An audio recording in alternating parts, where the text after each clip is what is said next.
from the All Indiana Podcast Network. It's time for real conversation about the real issues that affect our communities. Poverty, education, equality, and more.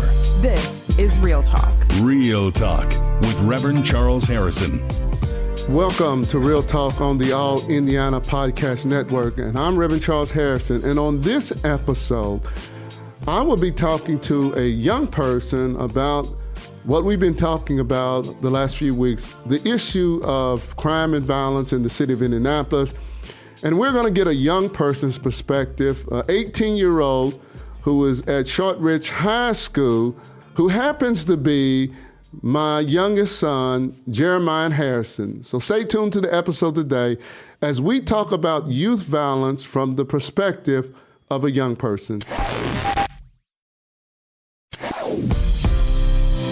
This is Real Talk on the All Indiana Podcast Network, and I am Reverend Charles Harrison. I am your host today. My co-host, Reverend Terry Webster Sr., is not with me today, and it is a pleasure for me to have a very special guest on the podcast today as we continue our conversation about youth violence in the city of Indianapolis.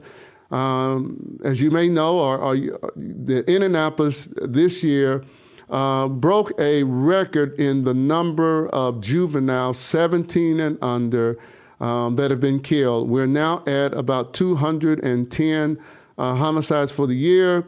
This is the fourth year in a row we have exceeded 200 homicides in the city. The real concern this year has been what we see as the rise in violence among juveniles, young people. 17 and under. I would probably include that 18 and under because a lot of 18-year-olds are still in high school. And we're seeing this rise in violent crimes among that age bracket. We have seen a large number of seizures by law enforcement of young people with guns.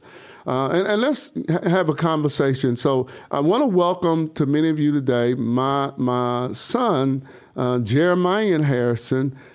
He is the third child, the next to the youngest, but he is the youngest boy in our family. So welcome, Jeremiah. Hello. Oh, okay, then get up a little closer to the mic. Hello. Tell us a little bit about yourself. I'm a senior at Shortridge High School, and I'm 18 years old. Okay, senior at Shortridge High School. You and your dad have had conversations about violence in the city. And from your perspective, just kind of share with the audience your perception of violence. What are you hearing from your friends? What are you seeing? Are there any concerns that you may have? So let's kind of get into a conversation about what is your perception of youth violence in the city, and do you see it as a crisis as many other people do? Yes, I do, because, well, it's different from hearing about it, like when people making threats and then it happens right after. Like, back in the days, they didn't used to do that. They used to just fight and then walk away. But these days, people cannot fight, and then they can't accept the loss of losing or the embarrassment of losing. So I think they come back with these guns to make a point and prove a point, but that they're the ones that are up. So what do you mean by up? Help us out. Some of us don't understand the lingo today among young people. So some people like to be, well, the word up means like rich, the boss, basically. Rich and the boss. That's what up means. Yeah, okay. They want to be like the leader. They want to be the leader. Okay. So when you get into a fight and you lose, that embarrassment is they get put into a place where they feel like they're at their lowest. So they bring back these guns to prove a point that, oh, I didn't lose. I technically got my lick back, or, you know what I'm saying? So what we would call revenge, young people today see it as something else. So young people today don't want to lose and be embarrassed. Yeah. Okay. So if they bring a gun back and they shoot and injure someone or shoot and kill someone, then what kind of status do they have then? A gangster status, and whoever likes the gangster status, that puts them as like, a boss basically. So like if you were in a gang and you found out, oh yeah, somebody ran up on you, beat you down or something, but you went back and you killed them, that's getting your lick back. So that's making you a better person in the gang community. Really? Yes. So it makes you a better person in the gang community because you got back at somebody and you shot and killed them. So that lifts your status. Yeah. Okay. So do most young people agree with that today? Do they agree with that? Is that just a part of the culture? I mean, it's some people. Some people just... I've seen some people, that's most culture, but some people just carry the guns and stuff just to, like, you know, hey, I have it. Don't, you know what I'm saying? Just to show their message, like, don't mess with me, I have it. But other people, I think their motive is to be like, you know, I'm up there. I want to show you that I'm up there, and I'm willing to do whatever it takes to get up there. Okay, explain a little bit up there. Keep explaining that to those who are listening, who don't understand the lingo. Like, say, for instance, right, if you were in a bathroom and somebody ran your pockets and you ran somebody else's and they ran your pockets back, like, you could have just walked away from that situation, but instead one person decided to come back and was like, you know what, nah, that's my stuff, I'm going to get my stuff back. And they upped the gun and they killed the person. I mean, yeah, you got your stuff back, but at the end of the day, if you got caught, you also doing life, so you technically didn't get your stuff back. So people don't realize that. So people don't realize that today. So is violence the only way that people are settling conflicts today? Don't people talk it out? Don't people, you know, try to find solutions? Is violence just the way they're settling their beefs now? I mean, I think it's depending on where the place is. Okay. Like at school, yeah, you could talk it out or whatever and this and that. But when you're in the street, you don't have an opportunity to, hey, you want to come talk it out or this and that. They just, oh, yeah, when I see you, it's on sight, and they just do whatever. You know what I'm saying? No, I hear what you're saying. I think I am somewhat of alarmed as someone older, so that on the streets, you're saying it's less likely that they're going to try to talk it out. On the streets, they're going to do what they're going to do. Yeah, because, like, there's nobody there. Like, when you're in school, you got, like, school police, you got administrators. You can get into an argument and somebody's there instantly and like, hey, stop this, stop that, this and that. But when you're in the street, it's different. Nobody's there nobody's going to just randomly just walk by and try to, hey, come here, stop. Certain people will, but certain people won't. Some people just keep walking and mind their own business. So do all the kids, know that, whether you're trying to be a gangster or not? So if you're not trying to be a gangster as a young person, and you just try and live a normal life, but you encounter that, will they still come at you that way? I mean, can you elaborate on that question? Well, yeah, say for instance that you don't have a gun, mm-hmm. and you get into it with someone who does have a gun. Y'all get into argument and a fight. Say it happened at school and y'all ran into each other on the street. They're willing at that time to pull their gun out and shoot and kill you. Yeah, depending on who won or lost. Yeah. Depending on who won or lost. Like, so winning a fight can get you killed. Yeah. Really? In these days, people don't know how to just accept failure. And okay. That's what some of my friends, they think the same thing. If you can't accept failure and you can't walk away, then why start it? You know what I'm saying? Like, if you can't fight and then shake hands after and walk away, then there's no point in fighting. You know what I'm saying? Because if you think you're going to fight and then say, oh, I lost, so I'm going to come back later, and when I see you outside of school, this and that is going to happen, then what was the point of fighting in the first place when we could have just waited until after school and saw what was going to happen? That was just a waste of time. This is Real Talk on the All Indiana podcast with Reverend Charles Harrison, and today's guest is my son, Jeremiah Harrison, who's 18 years old. He is a senior at Shortridge High School, and he's given us the perspective of what's going on in the street among young people today, which is leading to so much youth violence. So we're having a very fascinating conversation concerning how youth perceive things. So what would you say, Jeremiah, the number of young people today that you know of who have guns? I mean, from the people I know who have guns, from the people who make it known that they have guns, I would say almost about 75%. Because some people like making it known, but some people, you know, they'll be like, hey, I'm gangster, so they'll post it on their Instagram story or whatever. But some people will keep it quiet because they'll be like, you know, I don't want no beef or whatever, but, you know, if you come at me, just know I have it. Okay. So they'll say they'll have it, but they won't show it in their do whatever. Or some people will just post it on their story or make a post on Instagram or whatever and be like, yeah, I got it or whatever. Yeah. So a lot of the kids are posting on social media, Instagram, letting other people know that they have guns. Or they'll sell it. Or they're selling. Okay. So they're selling guns also on Instagram? You can sell Telegram, Instagram, Snapchat, any other platform that allows you to buy something off of or allows you to buy something from somebody. You can easily buy it off. So is that how a lot of the juveniles are getting guns? I think people asked today, how are young people, teens, getting guns? Is that how they're getting them? Yeah, you can get them from Telegram. Like, it comes clean, dirty. They'll make it known.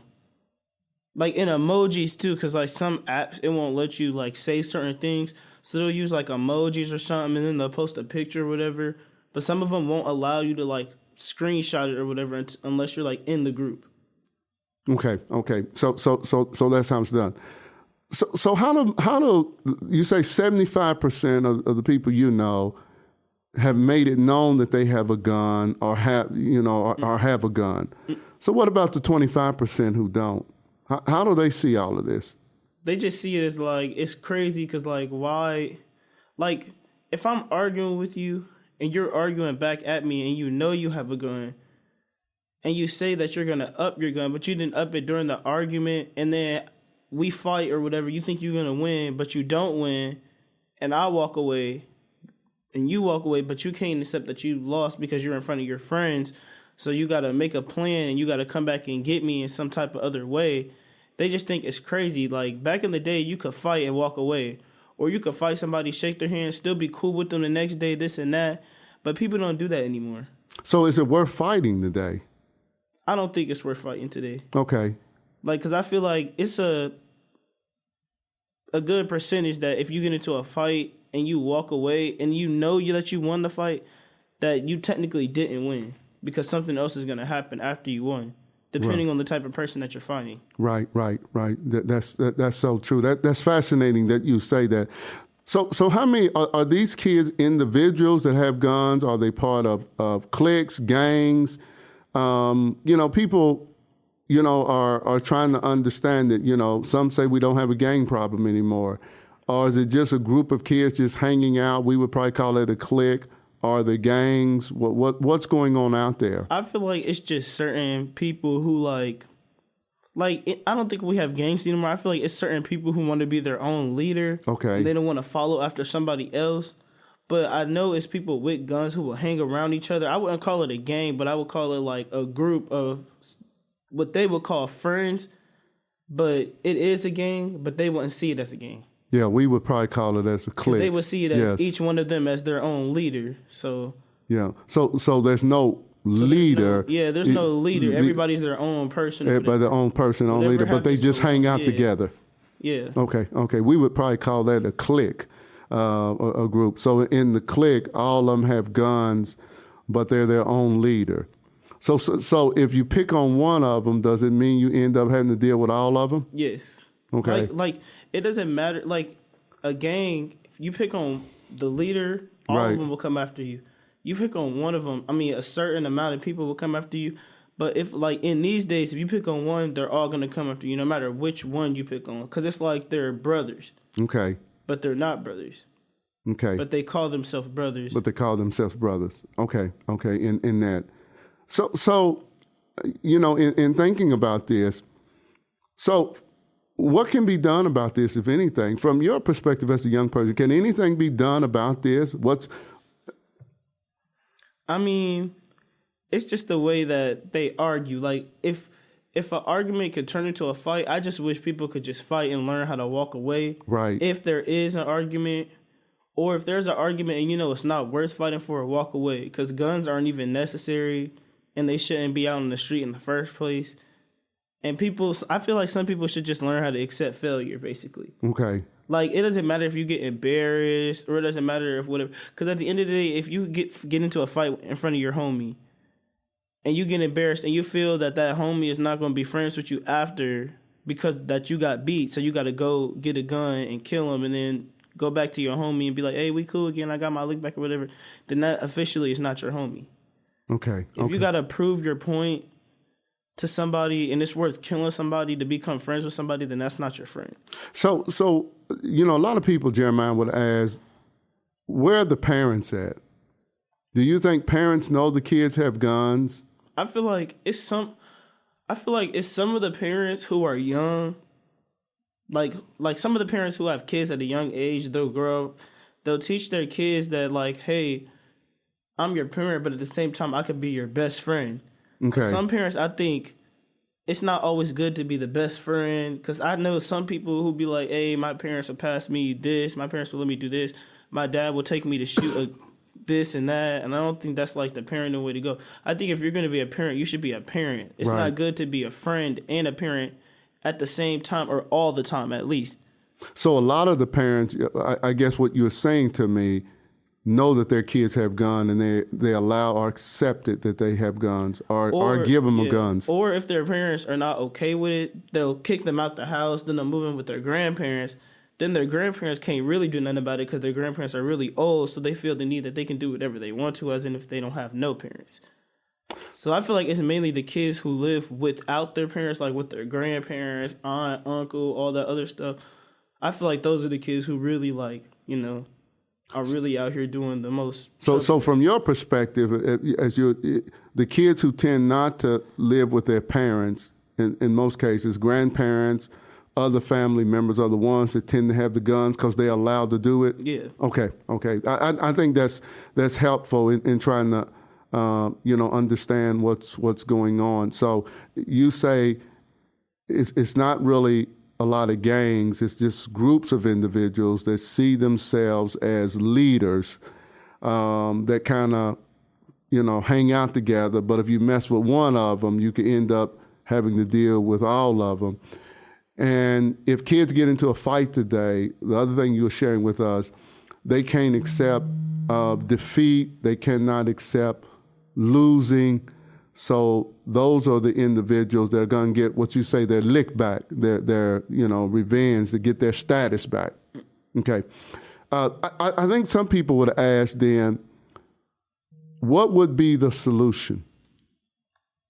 Is there any solution to turn this around? I feel like if there was a solution, if you were gonna fight, at least have, like, you know what I'm saying, if it was inside of school or outside of school, well, let me ask you this. Let me ask you this. Is there, and you may have answered that, is there any solution to reducing the number of guns in the hands of youth? Well, what I've noticed, because on Telegram, I've seen, like, some of the people, they'll be like, oh, the police is out, this and that. But that's, like, the people who sell drugs and stuff. I feel like the police need to go after the people who are, like, getting guns, because they get them shipped in. You can get them delivered from different places. You don't necessarily have to walk in front of somebody and say, oh, I want to buy this. Can you give me this? And they'll be like, hey, you know what I'm saying? So some people are buying it online anonymously and not even getting it on person. So then when they get caught with it, you don't know where it came from, who had it before that other person, this and that, because it done came through all different types of states and whatever to get shipped to that one person. Wow. So is this a problem would you consider at all high schools in the city? Public. Yeah. Okay. All public high schools in the city. Okay. Is this mostly with black kids? Yeah. Black kids. Black kids. You're not seeing it as much with Hispanic and white kids? With Hispanic kids, I see more of, like, fighting and walking away. Like what I was saying before, how they fight, walk away, they accept their loss. But it's only with the black people that I see who got to prove a point. Okay. So the black kids have to prove a point, and they're the ones that will tend not to accept the defeat, being embarrassed, and they're going to come back and get revenge is what I call it, revenge. Okay. that is that's shedding some light on it. Anything else you want to share about this, Jeremiah? Anything else you want to share to those who are listening? This is Real Talk with Reverend Charles Harrison, and today I have my youngest son with me, Jeremiah Harrison, who is a 12th grader at the Shortridge High School. And Jeremiah is sharing his perspective on the violence in Indianapolis among juveniles, young people. We have had a record-breaking year of homicides among juveniles in the city of Indianapolis. There is great concern that we have a public safety crisis in the city of Indianapolis when it comes to juvenile violence. So I wanted to get a juvenile's perspective, a high schooler's perspective on the violence in the city. And I've been having a conversation with my son that we normally do have with each other concerning the whole issue of violence. Jeremiah, have there been times when you've been concerned about your own safety? The only time I've been ever concerned about my own safety was like when we went on school lockdowns, and they've said like people have had guns at school, but they've really like actually had it. Like that was last year though. But around my safety, no, I wouldn't have like, because the people I hang around, I know that they're safe. Right. To hang around, like the people who come to my house, who beat my parents, this and that. So I would know, like, I keep my, head on the swivel? Right. I know who, like, I can do this for, who I can't do this for. So I would, yeah. So you kind of know the kids to hang with and the kids that may be best that you don't hang around them. It's like, I don't go off of the look. I go off of like, okay, I could be around you 5 minutes. What you do in 5 minutes or how you behave in 5 minutes, that could be how you act for a good amount of time. So I would be like, nah, I don't want to hang around you. But what you showed me, how I meet you the first time, that's how I would think you would be for a good amount of time. You know, there have been a lot of young people killed at parties and other public events. Are young people concerned about going to those kind of events where a fight or something happens and then it ends up being a shootout? Are young people concerned about hanging out in public today that, you know, if y'all are gathered and something happens, then, you know, someone can get shot or injured, shot or killed, or shots may be fired? I feel like for the parties, it just depends on who you invite, because you can't just post the invitation out there and expect it to go to certain friends, right? And just think, oh, only this person's going to come, only this person's going to come. The invitation is going to go everywhere. Some people might send it to their own friends, then a friend of a friend, then a friend of a friend. So then there's going to always be somebody in that group who got invited to that party, but may not have known that somebody that they hate also got invited to that party. Then they show up, then the argument starts, then this and that, then the guns have to get pulled out. And that's what I feel like. I feel like if you're going to send an invitation or you're going to go to a party, at least know there's going to be supervision. At least know that you're going to be safe, and at least know the people you're going to be around. Okay.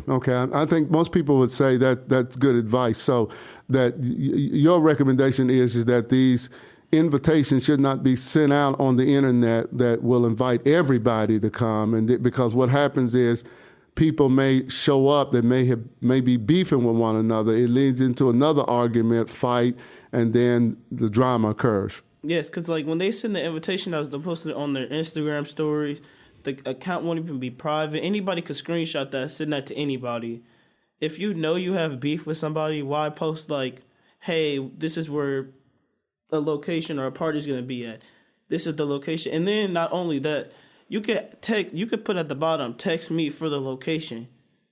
Anybody could, I feel like that would make it better, but don't just trust your address to be there and just post it on your story and think only your friends are going to see it, because everybody's going to see it. Everybody's going to see it. Everybody's going to see it.